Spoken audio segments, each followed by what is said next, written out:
A lot of choice in British politics now. We've got Reform UK, we've got Advance UK, we've got Restore Britain, we've got the Tories, Labour, Greens, even the Lib Dems, remember them. But who can save Britain? Stay tuned to Lembit Öpik Live. This is all wrong. I shouldn't be up here. I should be back in school on the other side of the ocean. Yet you all come to us young people for hope. How dare you! Boring. Boring. Boring. Okay, you got it work. Don't tell us what we're going to feel. We're trying to solve a problem. Don't tell us what we're going to feel. I'm not telling you. Because you're in no position to dictate that. Remember what you're doing. You're in no position to dictate what we're going to feel.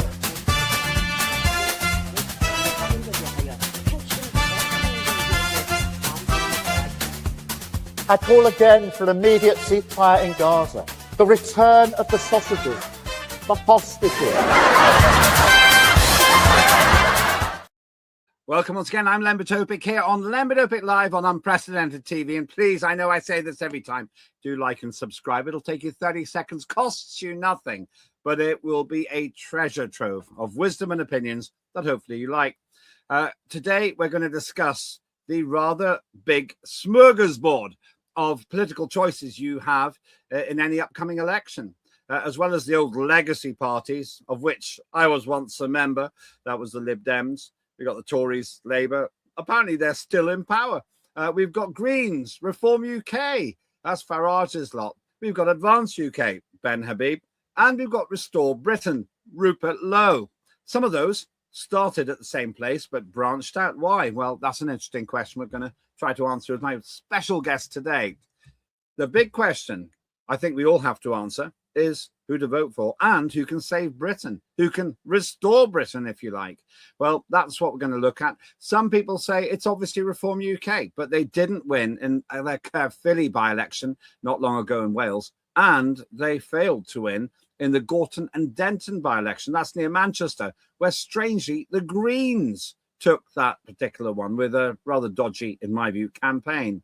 So who can win? It's probably, in my view, still just under 4 years to the next general election, but the Labour Party's in trouble. Who can capitalise on it? And is there really anyone who you should vote for? Joining me now is an old friend from another party who also became disenfranchised. There he is. It's Andrew Bridgen. How are you, Andrew? I'm marvellous, Lembit. All the better for seeing you. And I will correct you on one thing straight away. I wasn't disenfranchised. I was expelled from the Tories for life. For life? Why? For life. That is for having a view and questioning the narrative on the safe and effective COVID-19 vaccines. Oh, you're an anti-vaxxer. Anti-vaxxer. I had. It's better to be an anti-vaxxer than have myocarditis, though, isn't it? Yeah, that makes me feel even more depressed. I was traveling a lot at the time. You could travel all through COVID. I was traveling. I was commuting actually, partly for work, and so three really weird things happened. First of all, because I was going through the airports every week, I knew all the security people. I knew all the border guards because there are only probably about 300 people doing it. So we just had a chat. Oh, how was your trip? And on one occasion, I was getting onto the Wizz Air flight to where I was going. They said, "Oh, we missed you last week. Are you all right?" I said, "That's an ironic question." The second thing I noticed at the time was that the airports were basically, they were ghost towns. But whenever you were actually in the airports, the people there, because they still had to keep things open, or some of the things are open, they were just pleased to have people going through. And the third thing is, when you get to the other end, no one gave a toss. It was just pretend. And then you come back. So if you really wanted to spread the disease, you just go abroad and come back. Well, I've just come back from Helsinki, where I was supporting a Finnish chappie out there called... something with a lot of vowels. Yes. Yeah, go on. And he's got he fought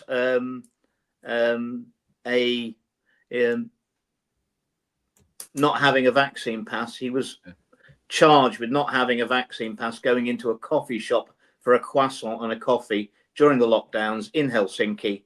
It's finally sort of materialized. He's just been landed with a €130,000 bill What? And, yep, €130,000 bill, including legal costs.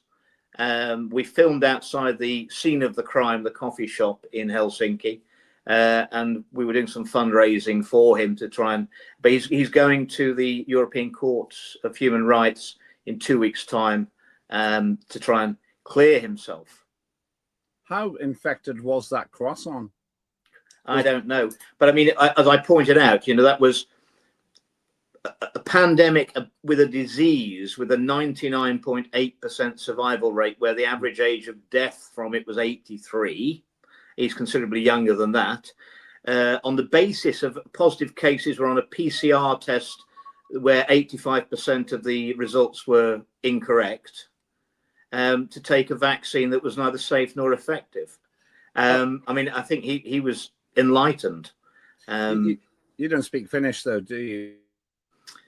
No, I don't speak. Do you speak Finnish? I do, actually, yes. But I was impressed with Helsinki. I think it's only 500,000 people. It felt tremendously safe in that capital city. Well, basically, Estonian and Finnish are dialects of the same language. So mina saan väga hästi eesti keeles rääkida, and I can get away with that in Finland. But it could be that he's been prosecuted for eating French food in a Scandinavian country. Maybe that's what it was. Maybe. It was interesting. The sea was frozen at Helsinki, and they reckoned you could have walked to Estonia. It gets really cold. That's global warming for you. That's another story for another time. I have to say, I used to go through Helsinki all the time because I worked in Tallinn for the guy who invented Skype, actually, and very fond of it. Great airport, actually. Very. And I'm off to our old friend, the European Parliament, tomorrow as a guest of Christine Anderson, MEP, and I'm going to be speaking in the European Parliament against the digital ID. How do you get these gigs? I get to go to places like Margate. You've either got it or you haven't. All right, we weren't going to start here, but we will start here then. Yeah, thank you, guys. No, we'll put up. Yeah, I wasn't sure. The team wanted me to talk to you about this. Row over Andrew Bridgen talking Sidmouth Community Centre. What was that about? Oh, no. The local witches' coven made representations to the facilities manager, suggesting I shouldn't be allowed to speak in the town. Well, I mean, I just think I was upsetting all the right people. So Sidmouth turned you down. So you had no. I spoke, and the police came, and everything was in order. They were perfectly happy, but they were told there could be a protest. Sidmouth's got the average oldest population of any town in UK, so I wasn't really expecting a lot of trouble in Sidmouth. There you go. That sounds almost like a Brian Ricks farce. A lot of trouble in Sidmouth. So instead of Sidmouth, you had to go to another seafaring town, Helsinki. Yes, Sidmouth, yes. Helsinki. Yeah, okay. Okay. You were lucky there. All right. I thought I was going to get more mileage from that, but I didn't get it. Let's talk. By the way, I have to make a confession. This is where I was going. I was traveling and I couldn't find any way round the vaccine passport. So I had the disease. It was bad flu. It made me feel crap, but I got over it. And then after I'd had the disease, i.e. scientifically preposterous. So you had natural immunity. Natural immunity, yeah. Which is 20 times better than the vaccine. And 1,000 times safer, I'd say, because the miracle of evolution probably worked that one out. So I had the first vaccine, didn't have any effect. Second, didn't have any effect. And then I had a third one, and that made me go bonkers. I hallucinated. There were yellow people on the train. I called my friend in Corfu. Here's my logic. I called her in Corfu because I thought she can't be part of the conspiracy that's put the yellow people on the train on the way to Vauxhall. And she said, get off the train. I said, I can't. She said, why not? I said, it's moving.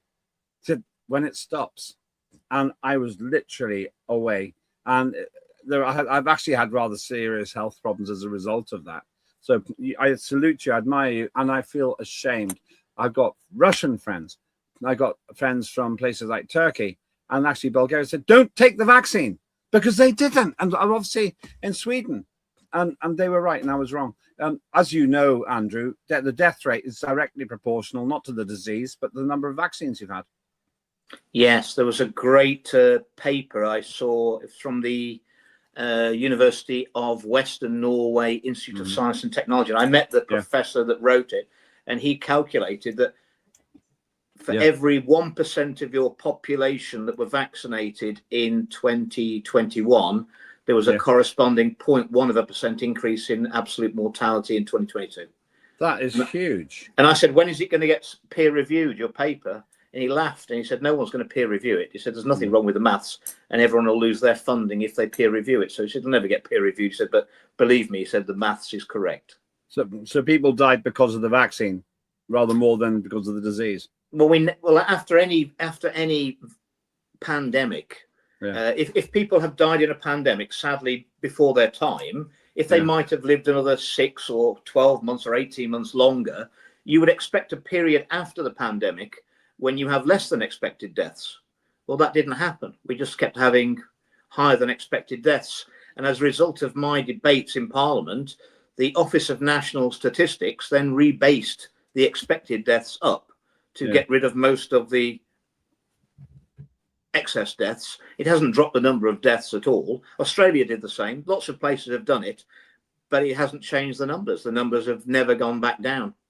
On another occasion, I really want to do a whole show about this. I'm with you, and I feel like a fool. I really regret.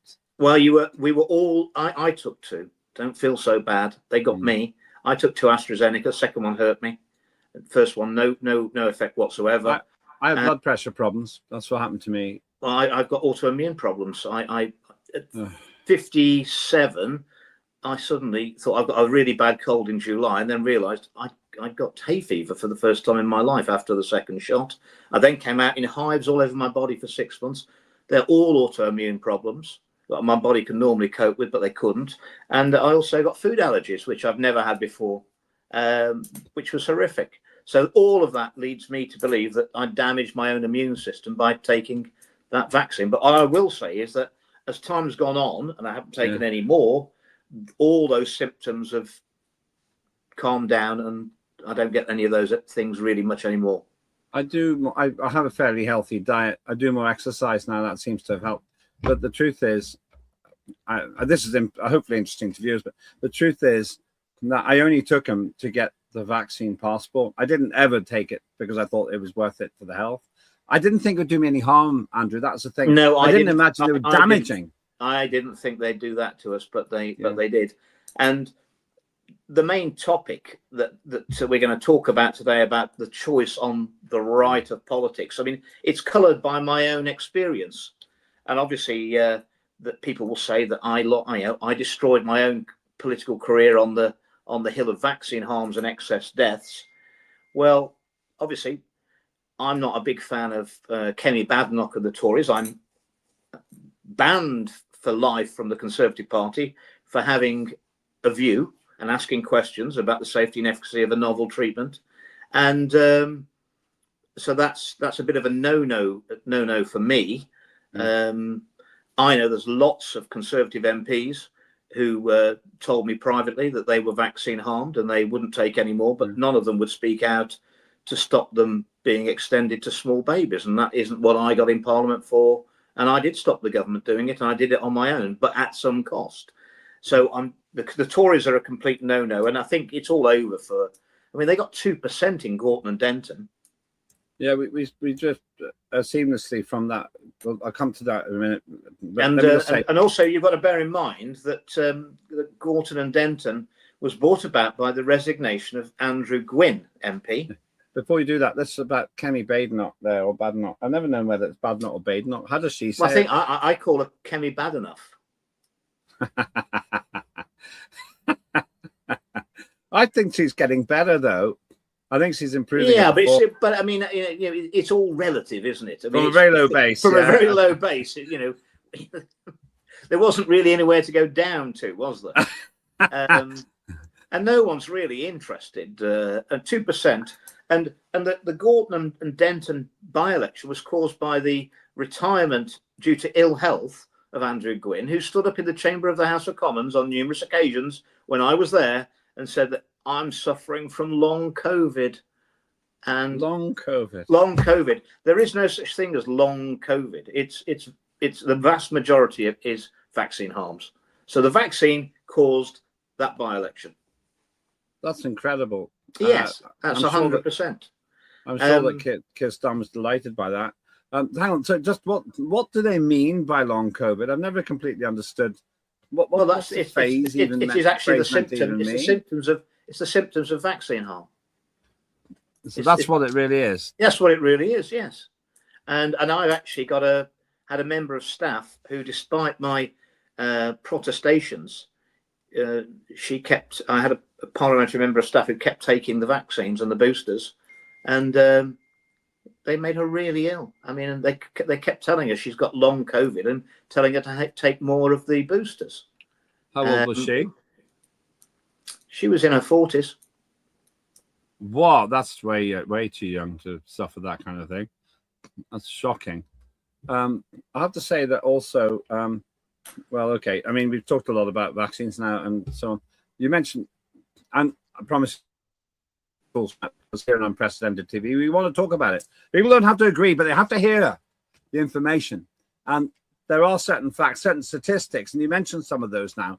And having looked at them myself, really out of personal interest because of the damage that was done to me, I am not happy that the fact I was duped. I wonder if we could have the class action of the millennium. Well, have you seen what Rupert Lowe said as restore Britain's policy on the vaccines? No. Full independent investigation into the safety and efficacy of the COVID vaccines, full investigation into the corruption during the pandemic, and do away with the current £120,000 max compensation scheme, proper compensation for all those who've been injured.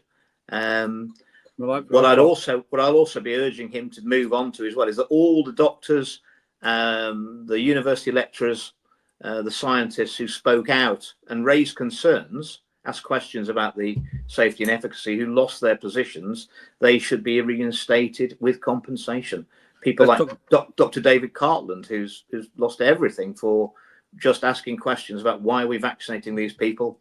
You know, when we vaccinate an old people's home, within 6 weeks, 10% of them have had a stroke or a heart attack. Hold that thought. I'll come back to that. It's fairly free-flowing conversation. It's been a while since we've spoken, but I'm finding this fascinating. We're with Andrew Bridgen. We are going to talk about your options in the next elections, local and general. But we have been diverted a bit to a subject which is literally a matter of life and death.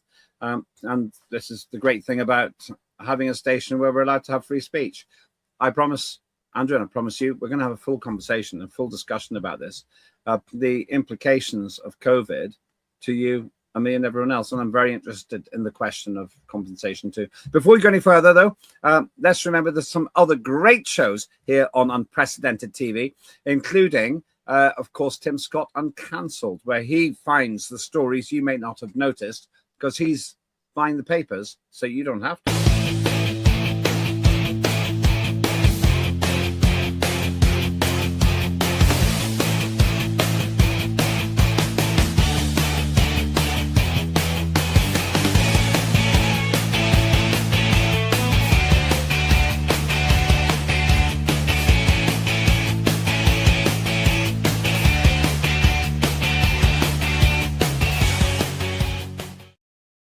That's Tim Scott Uncancelled. If you like and subscribe to Unprecedented TV on YouTube, costs you nothing, takes 30 seconds, and you will have literally hundreds of shows to enjoy. But back to my very special guest and an expert on the COVID scam, the plandemic, as many people call it. You've been talking out about this. You've been punished for it. For another time again, you've been lambasted and run down and excluded, but you're not the only person who's experienced that. This man here, Rupert Lowe, was pretty much chucked out of Reform UK because he had the audacity to do something. Why was he, before we talk about what he's doing with his new party, why was he removed from Reform UK? Now, because he suggested that we should implement the law of the land and deport illegal migrants. I thought it was because he said that Nigel Farage was the Messiah in charge of a protest group. He may have said something along those lines. I think it's fair to say that Nigel does tend to keep the grass mown fairly short around him, doesn't he? I mean, if you look at Nigel's record, I think it was when he was leading UKIP in the European Parliament. I think the first Parliament he had got 13 UKIP MEPs. Yeah. And by the end of that Parliament, he'd got rid of 9, had left or been sacked. And then in the next Parliament, he ended up with 22. No, he did, yeah. And by the end of that Parliament, he'd lost 19. And then he lost 19. 19 of 22 had gone in that Parliament, either resigned or sacked. And then when he was reform, he got in with himself and 3 MPs, and within 12 months, 2 of them had gone. I mean, there is a bit of a pattern there, Lembit, I'd say, wouldn't you? Well, nevertheless, he has been fabulously successful in some elections. There's one of his happy days, I'd suggest. Well, I take a little bit of exception with that. He was excluded from the official Vote Leave campaign. He was leave.eu, wasn't he? So he wasn't in the main campaign. And I was a bit disappointed on referendum night when I knew we'd won, when I saw the turnout in northwest Leicestershire at 79%.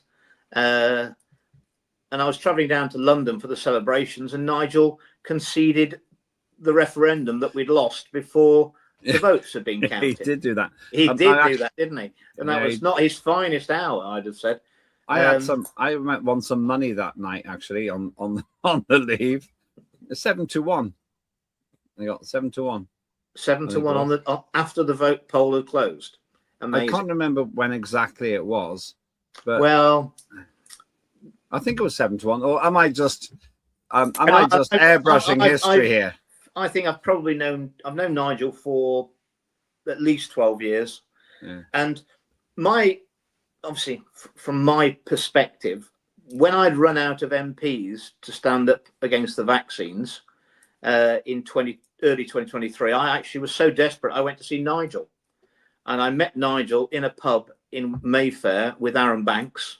Oh, yeah. And I gave him an hour and a half of my concerns about the vaccines and the what I believe was the involuntary euthanasia of vulnerable elderly in hospital to create the first wave with NG163, midazolam and morphine.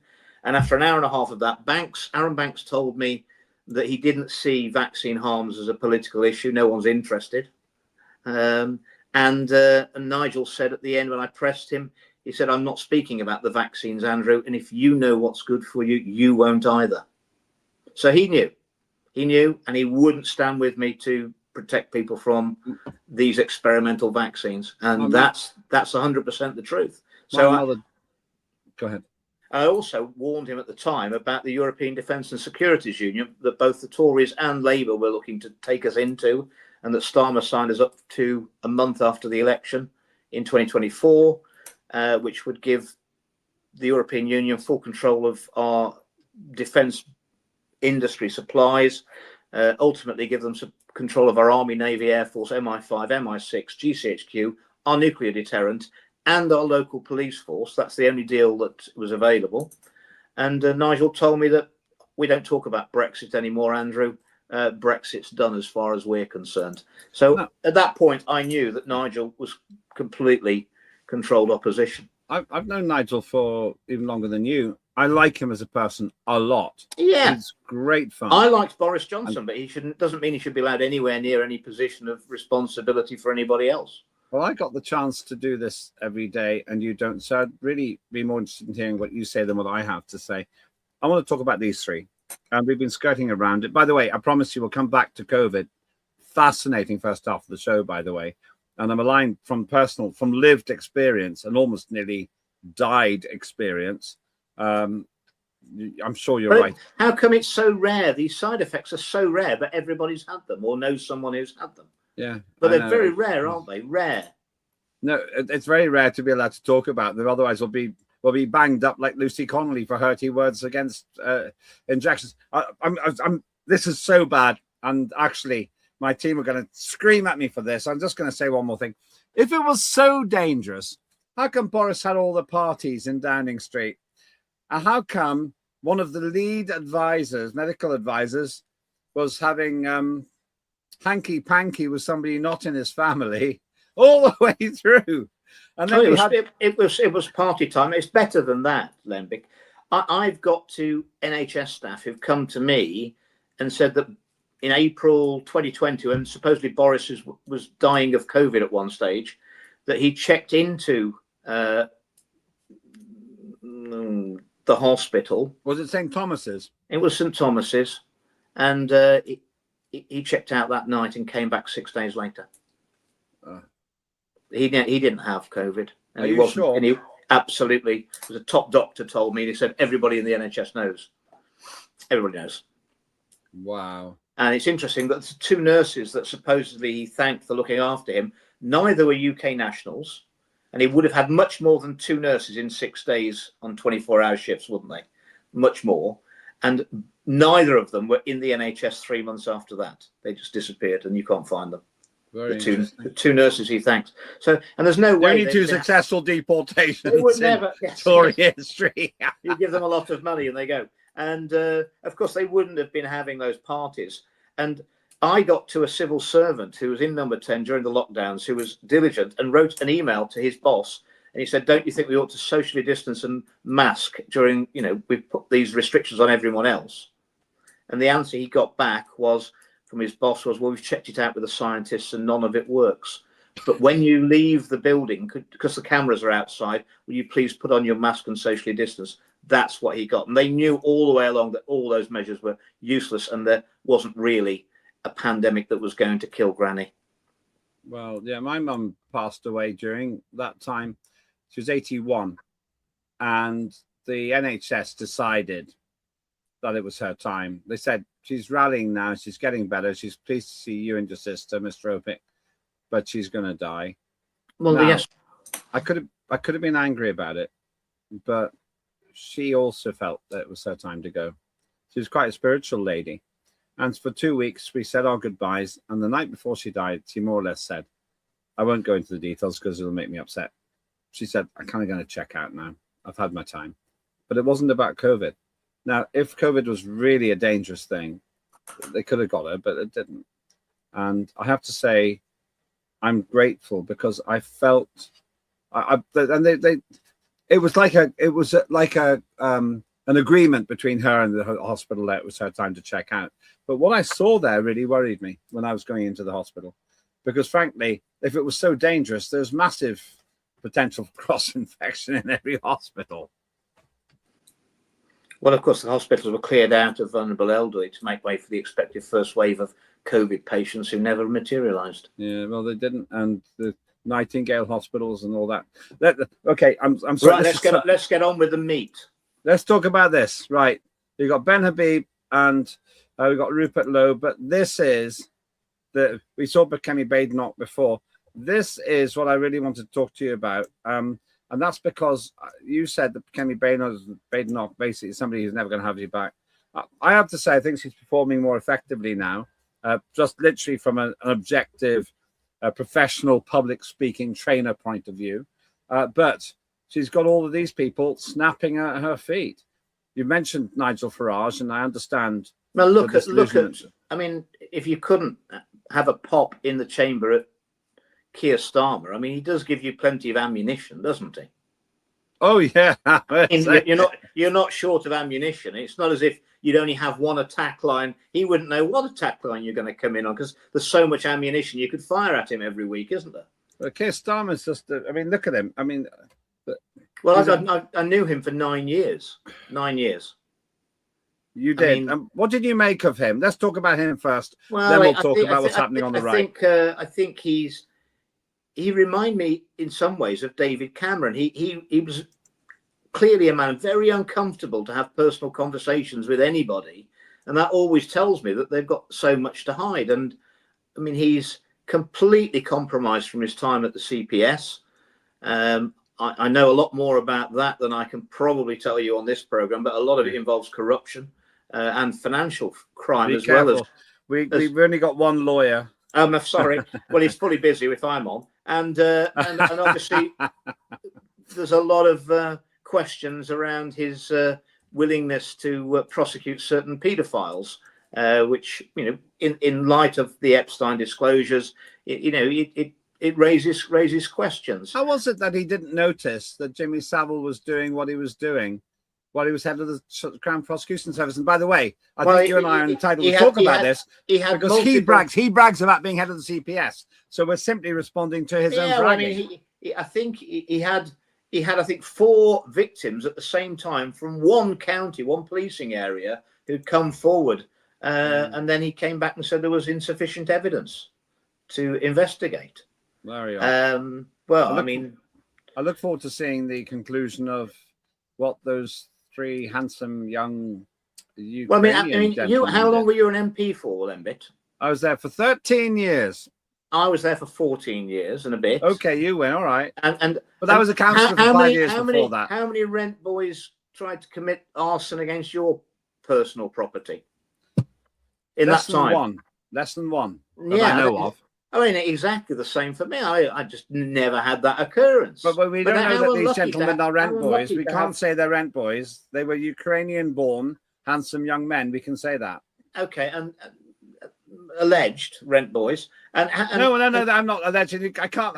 I'm not alleging I might they're be. rent boys. I'll allege. You're alleging them. I've got no proof that they're rent boys. You know them better than I do, Andrew. That's all I can say. And you're digging your own halters, so to speak, here. I didn't have anybody committing arson against my property, in the constituency or in London, and neither did you. I mean, to have three. I mean, the guy is just unlucky, isn't he? I mean, because how did they know? Handsome young Ukrainian men, Ukrainian-born men. That's okay. But I look forward to the trial. And it'll be theoretically in April. I believe there's a D notice on it. That's why it's getting no publicity. There's a D notice. What the D notice is, that is, just for those who aren't familiar with it, it stops the media from talking about it. But no D notice has been issued to me or you, so we're not subject to it. A D notice is a discuss notice, isn't it? For us, yeah.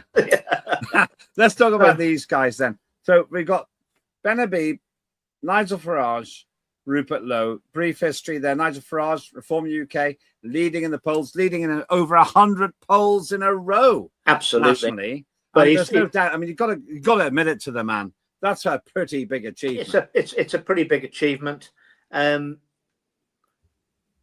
His vote share is falling, though. He's down on where he was 12 months ago. I think more people are seeing through and look at the people he's bought into.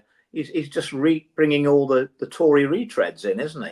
And I think that by far the seminal moment was when he brought in Nadeem Zahawi, the former vaccine minister, and that car crash of a conference where Zahawi was really insulting to the Telegraph journalist who asked him, what about the vaccines? And he said, that I expected better from you. That question doesn't even deserve an answer. Well, I mean, a lot of people do want to know about the vaccines. And Nigel is many things, but he's not politically stupid or naive. He would have known that there was far more baggage with Zahawi than there were possible positives. And that tells me that Nigel is not running that party because someone's told Nigel, you're having Nadeem Zahawi in. So once again, just to remind those who might possibly have forgotten who Zahawi was, we must never overestimate the extent to which we're political nerds. My 8-year-old said, "It's not a good thing." I think it is a good thing, but it means that we have to not disappear into our nerdiness. Zahawi was a really big player in the Conservative Party, the party that Reform UK wants to replace. And what you're saying is the introduction of Zahawi to a senior role in Reform UK dilutes our UK brand? Well, Nigel's flip-flopped on the vaccines. He refused to speak about them in 2023. Then in 2024, they said there's something wrong with these vaccines and, a Reform government will have a full public inquiry. And then it's all gone quiet. Now he's got Zahawi in and Zahawi says, the vaccines were tremendously successful. I'm very proud of it, and Nigel's very supportive of my role as the vaccine minister, which Nigel conferred with. So we've had a fair amount of flip-flopping. So let's face it, we're not going to get the truth about what happened during COVID if Reform are there. And Nigel must know all of that, and he cannot be in control of who he's taking in. Someone's giving him a list of, these are the people you're taking in next month. And the counter argument, Andrew, is that you are heavily invested. I mean this with great respect, because my own experience means. Or as the Speaker of the House of Commons would say to me, John Bercow, or as much respect as I can muster for you. I think he said that to me once. That's not very good. That's not very. It was his last day. It was his last day. Well, in that case, he was I had been pretty beastly to him. I was not sucking up to him on his last day.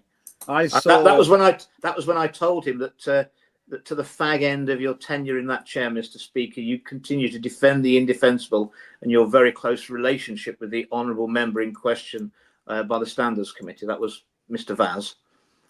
And you're right, that the Standards Committee have come to their conclusions. The House will come to its own conclusions. But more importantly, Mr. Speaker, the public will come to theirs. Dear viewers, you're seeing parliamentary language which only you, as a viewer, can interpret, because we only have one reasonably well paid lawyer here in Unprecedented TV. So we'll go back to this then. Yeah, Zahawi, a problem appointment for you, and some would say it's because you are heavily invested in the COVID discussion. But then we've got these two. Let's say you're right. Let's say Reform's got a problem. We've got Ben Habib, Advance UK, that's his party, properly established. Tens of thousands of signed up members. I don't know, it might even be over 100,000. I don't know. If we get to... No, Ben Habib got to about 38,000 in Advance. That's what I was told from an insider. I met with Ben Habib last May in his office in St. James. We had a meeting for an hour and a half, and I asked him what the policy was going to be on the vaccines. And he told me at that stage he didn't know anything about vaccines. 37,000 members as of November 2025. Yeah, that's what it is. It's still pretty good.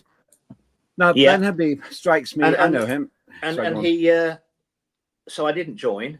And then he said, you should join the party and then we'll talk about policies. I said, well, it doesn't really work like that, does it? And he's basically said I was more than welcome to join, but he wouldn't tell me what their policies were.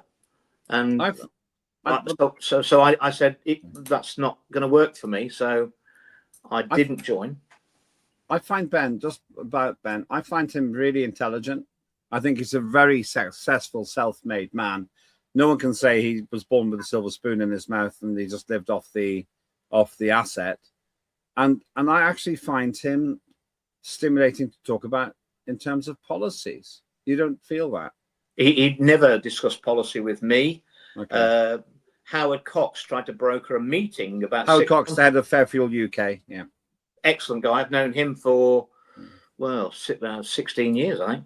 And get on really well with Howard. Howard's a broker a deal. We'll meet. And he'd arranged a meeting between myself, Ben and him. And then when I said again, but I want to discuss policies, Ben pulled out of the meeting.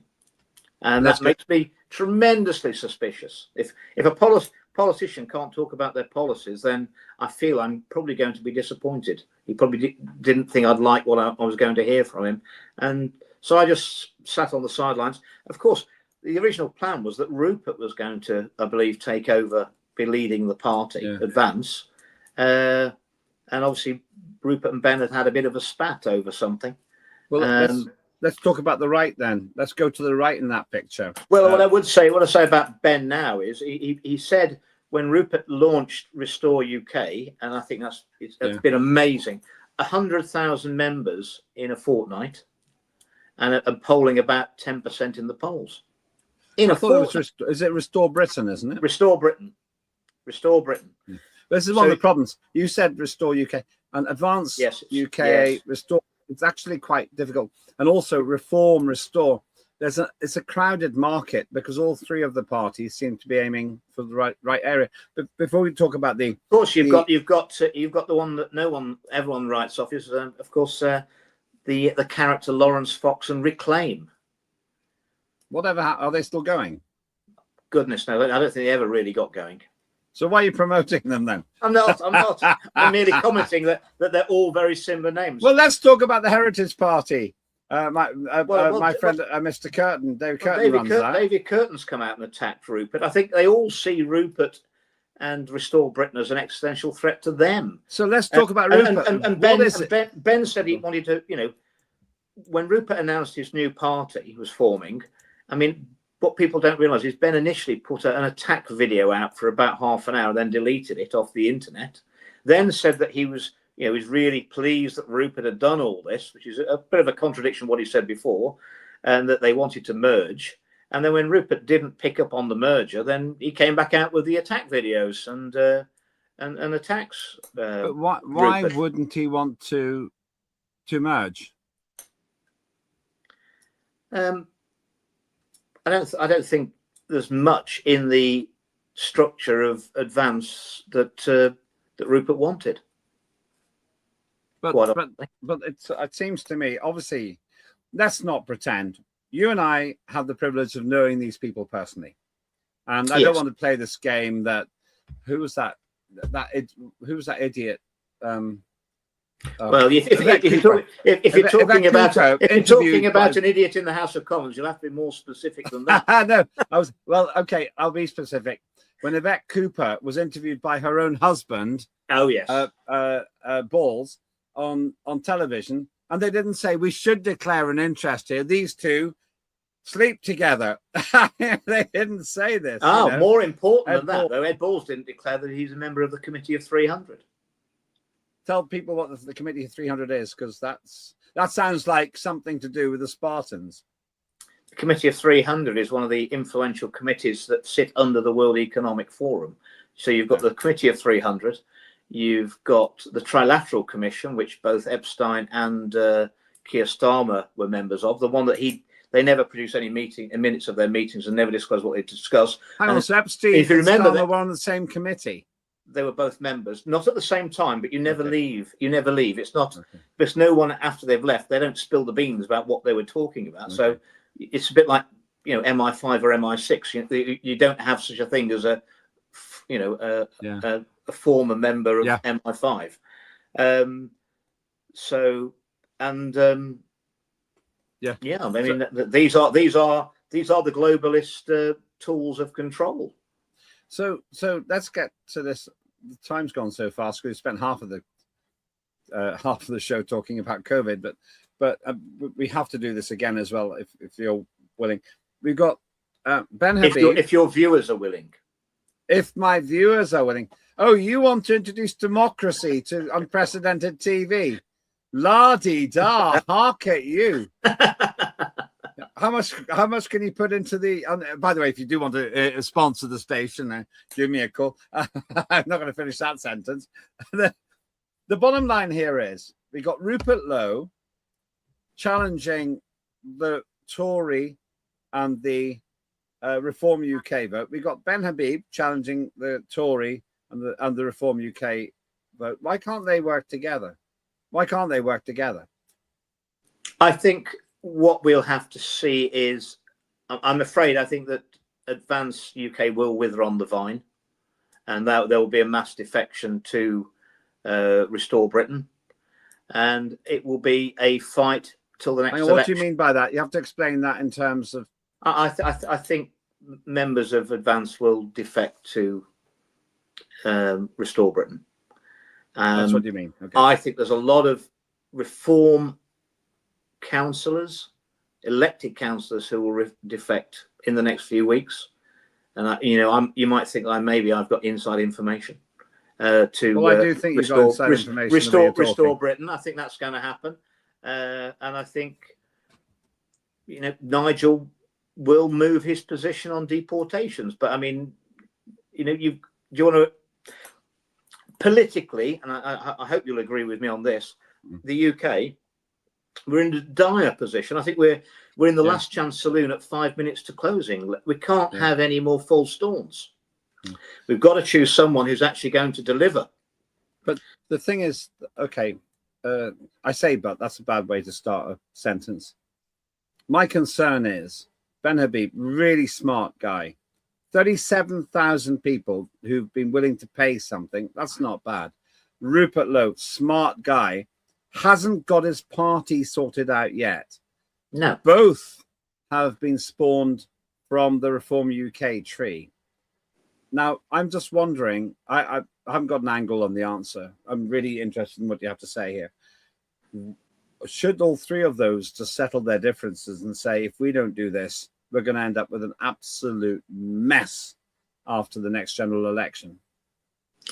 No, because I think I think advance is going to go nowhere. It will not advance. Do not pass go, do not collect £200. And I'll make a prediction now that at the next general election, there'll be electoral pact between the Labour Party and the Greens. And there'll be an good old there'll be electoral David pact. Poulton. There'll be an electoral pact between the Conservative Party and Reform. I just say that's David Poulton that's been put up there. And that leaves Zach Polanski. He is the leader of the Green Party. The result. I mean, there's protest votes and there's protest votes, isn't there? And if the protest vote is that we're going to vote Green, I mean, that's pretty desperate. I mean, I think that shows you how desperate the country is to vote for that party. And because of these two election pacts that will come before the next general election, and the only real option for change will be Restore Britain.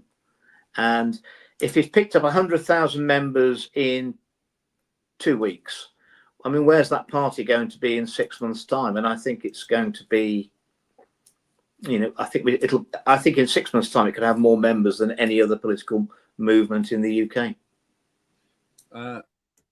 Nearly out of time. One thing I noticed, I'm really wanting to do this, but I'll give you the last word on it. One thing I noticed is that Reform are now presenting themselves as centre-right. I think that's what Conservatives tend to use as well. Is there a vacuum now where Reform started? As I told you, there will be an election pact. It'll be brokered by characters like Jacob Rees-Mogg between the Tories and Reform. That's the plan. It's been the plan all along. That's why they're infiltrating with Conservatives. So there'll be no change there. It's going to be fascinating. I don't think it'll go to 2029. I think we'll have an election before then.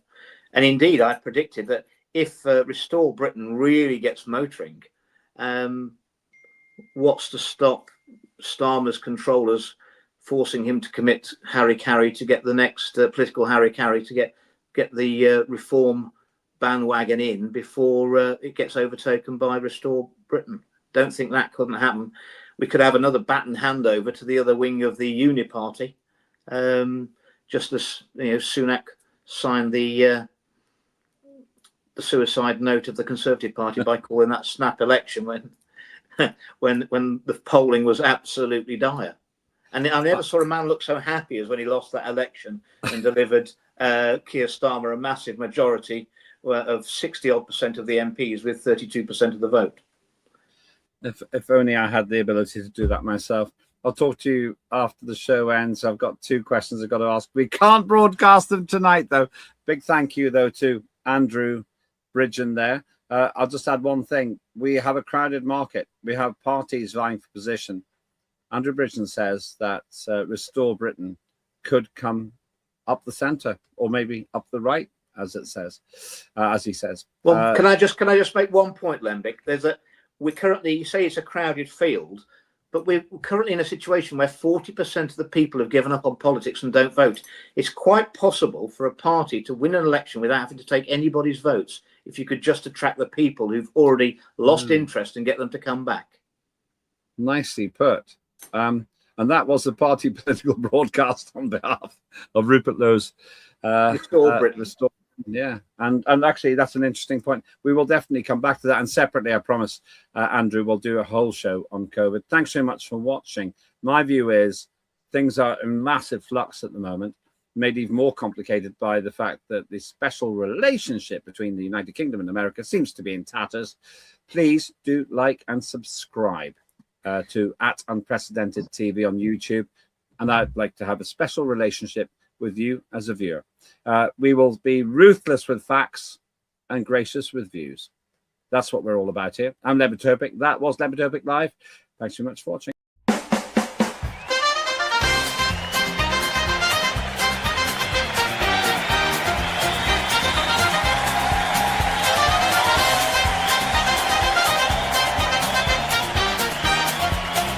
Immediate ceasefire in Gaza. The return of the sausages.